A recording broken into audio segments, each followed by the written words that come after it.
आपला जिल्हा आपली बातमीमध्ये वृत्त मराठवाड्यातून विधानसभा निवडणुकीच्या तोंडावर औरंगाबादेत शिवसेनेत बंडाळी होण्याची दाट शक्यता दिसते। पाहुयात शिवसेनेचा बालेकिल्ला असलेल्या औरंगाबादमधून हा स्पेशल रिपोर्ट।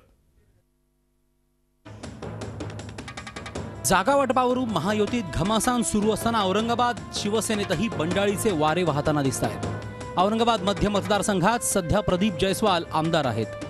जयस्वाल यांनी 2009 मध्ये शिवसेनेला रामराम करून अपक्ष निवडणूक लढवून ही जागा जिंकली होती। मात्र नंतर पुन्हा त्यांनी स्वगृही प्रवेश केला। आता निवडणुकांच्या तोंडावर औरंगाबाद मध्यच्या जागेसाठी शिवसेनेतून 3 इच्छुक पुढे आलेत। जयस्वालांना शिवसेनेनं तिकीट देऊ नये अशी मागणीच ते करतायत।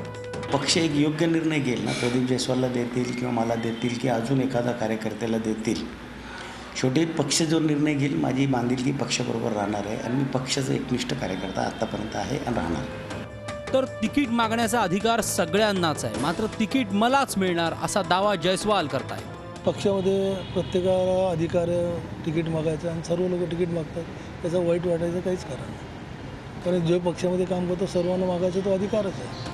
औरंगाबाद मध्यमधून तिकीट न मिळाल्यास अन्य दोघा उमेदवारांनी अपक्ष म्हणून बंडखोरी करण्याचे संकेत दिलेत। शिवसेनेतल्या या भांडणात फायदा राष्ट्रवादीचा होईल असं चित्र आहे।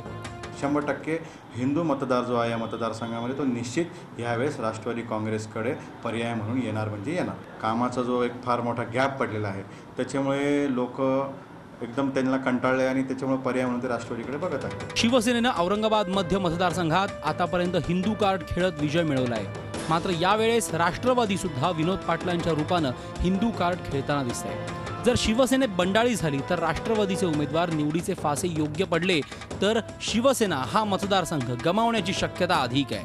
विशाल करोडे, झी मीडिया, औरंगाबाद। झी 24 तास रहा एक पाऊल पुढे।